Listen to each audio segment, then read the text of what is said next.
हिमाचल के अधिकांश हिस्सों में मौसम शुष्क चल रहा है, लेकिन शीतलहर का प्रकोप बना हुआ है। करोड़ों कड़ाके की ठंड में लाहौल स्पीति में नाले और झरने जमने लगे हैं। बेसहारा बच्चों का सहारा, मुख्यमंत्री सुख आश्रय योजना। माता पिता के स्नेह से मरहूम, भविष्य की चिंताओं से अनजान, मासूमियत से भरे 6000 अनाथ बच्चों को चिल्ड्रन ऑफ द स्टेट के रूप में अपनाकर प्रदेश सरकार रख रही है उनका ख्याल। मैं शपथ लेने के बाद उस व्यवस्था को परिवर्तित किया, उस जगह गया जहां बालिका आश्रम था। उन बेटियों के पास मैं गया जिन बेटियों ने अपनी मां को खोया, अपने पिता को खोया। उन बेटियों ने मुझसे कोई मांग नहीं की।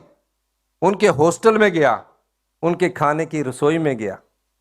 आकर मैंने पहला निर्देश ये दिया कि हमें अपनी संपदा का कुछ भाग, जो बच्चे अपनी मां को खो चुके, अपने पिता को खो चुके हैं, उन्हें भी देना है। और उन्हें हिमाचल प्रदेश ने हिंदुस्तान का पहला ऐसा कानून बनाया, उन्हें चिल्ड्रन ऑफ द स्टेट का दर्जा दिया। यह संवेदनशीलता सरकार की थी। हिमाचल प्रदेश सरकार ने महत्वाकांक्षी मुख्यमंत्री सुखाश्रय योजना को किया विस्तार प्रदान। जैविक माता पिता या दत्तक माता पिता और अभिभावकों द्वारा परित्यक्त बच्चों को भी मिलेगा अब योजना का लाभ। विस्तारित योजना के तहत बाल कल्याण समितियां पात्र बच्चों को जारी करेगी प्रमाण पत्र। योजना के तहत बच्चों को 27 वर्ष की आयु तक पढ़ाई के खर्च के साथ साथ प्रदेश सरकार जेब खर्च के लिए हर महीने दे रही है 4000 रूपए की धनराशि। युवा निराश्रितों को स्टार्टअप शुरू करने के लिए मिल रहे हैं 2 लाख रुपए, घर बनाने के लिए 3 लाख रुपए और विवाह के लिए 2 लाख रुपए की दी जा रही है वित्तीय सहायता। आशा की किरण बनकर आई मुख्यमंत्री सुखाश्रय योजना अब बच्चों के जीवन को उजाले से भर रही है। सूचना एवं जनसंपर्क विभाग हिमाचल प्रदेश सरकार द्वारा जनहित में जारी।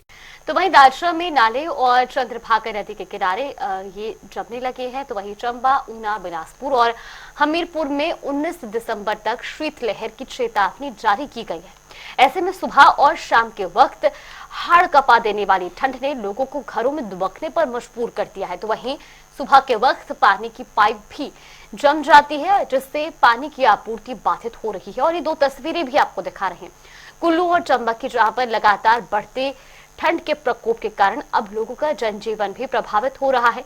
कई जगह नदी नाले जमने लगे हैं। तो ऐसे में लोगों के घर में नलों से आ रहा पानी भी अब पाइपलाइन में ही जमने लगा है। आजकल पहाड़ी इलाकों में काफ़ी ठंड हो चुकी है, जिसके चलते हमें काफ़ी परेशानियों का सामना करना पड़ता है। सुबह नल के कोरे से जाम हो जाते हैं। हमें ब्रेकफास्ट बनाने के लिए बहुत परेशानी का सामना करना पड़ता है। जैसे स्कूली बच्चों को स्कूल जाना होता है, कहीं काम पे जाना होता है, तो काफ़ी ठंड पड़ गई है। इससे हमें काफ़ी दिक्कत, सुबह पानी काफ़ी दूर से लाना पड़ता है। इससे हमें बहुत परेशानी हो रही है। एक तो समय बर्बाद हो रहा है, दूसरी दिक्कत ठंड तो बहुत बढ़ चुकी है। आज दिसंबर का महीना चल रहा है, इसमें ठंड ज़्यादा होती है और हो भी रही है। और इससे दिक्कतें ये आ रही है कि नदी नाले और पानी और सड़कें, जहाँ पर सड़कों में पानी बह रहा है वो भी एकदम से धूप छिपने के बाद जम जाता है। हाँ, वैसे तो दिक्कतें काफ़ी हो रही है, क्योंकि ठंड की वजह से लोग फिर इधर उधर नहीं जा पाते हैं और घरों में ही बैठना पड़ता है और अलाव या अंगीठी का सहारा लेना पड़ता है। गर्म कपड़े पहनकर ही देखिए, फिर टोपी दस्ताने लगाकर लोग घूमना पड़ता है। यहाँ का टेम्परेचर कुछ दिन पहले 17 से 21 डिग्री नीचे तक जा रहा था, और इसके बाद जो हाई रेंज पर तो इससे ज़्यादा 20 से 25 डिग्री से तक भी जा रहा है। ठंड एक शीत मृदुल से हम बात करें तो लाहौल में वैसे भी ठंड तो रहती है, पर ठंड के साथ साथ ज़्यादा प्रॉब्लम बर्फ़ का है। पर मैं ठंड पे अगर बात करूँ तो आज लोगों को थोड़ा सा प्रॉब्लम तो हो ही गया है। 0 से सब टेम्परेचर पे -20-25 तक पहुंच गए। दैनिक दिनचर्या जो हमारी थोड़ी सी बदल गई है। सुबह लोगों ने घरों से निकलना थोड़ा समय टाइमिंग जो है आगे पोस्टपोन कर दिया है। 8 की बजाय 10 निकल रहे हैं। शाम को धूप के साथ साथ 3-4 बजे बंद करके निकल रहे हैं। इसी खबर पर ज्यादा जानकारी के साथ हमारे सहयोगी मनविंदर अरोड़ा हमारे साथ जुड़े। मनविंदर, लगातार हिमाचल प्रदेश के ऐसे कई इलाके जहां पर ठंड अब बढ़ चुकी है और ऐसे में लोगों का जनजीवन भी प्रभावित हो रहा है। फिलहाल किस तरीके के हालात बने हुए हैं और आने वाले दिनों में क्या लोगों को राहत मिलने की उम्मीद है? तो बिल्कुल देखिए, हाल ही में जो बर्फबारी लाहौल स्पीति या कुल्लू के ऊपरी इलाकों में हुई थी, जिसके बाद जो है जो काफी जो नीचे के इलाके हैं वहाँ पे काफी अब ठंड हो चुकी है। लाहौल स्पीति की बात करूँ तो यहाँ टेम्परेचर जो है -10 तक पहुंच गया है, न्यूनतम जो रात के समय का टेम्परेचर। हालांकि दिन में जो जब धूप रहती है तो कहीं ना कहीं लोगों को जरूर राहत रहती है, लेकिन धूप में भी वो तपिश अभी फिलहाल नहीं है, क्योंकि और साथ ही जब शाम होते होते लोगों को अब घरों में अब रहने के लिए मजबूर होना पड़ रहा है, क्योंकि शाम के समय, सुबह और शाम के समय जो ठंडी हवाएं जो इस पूरे इलाके में चलती हैं, तो इसके बाद लोगों का घरों से बाहर निकलना काफी दूभर और मुश्किल हो गया है। हालांकि बढ़ती ठंड के बाद जो है जो यहाँ बहने वाले प्राकृतिक झरने हैं, स्रोत जो पानी के हैं, वो अब सूख चुके हैं, क्योंकि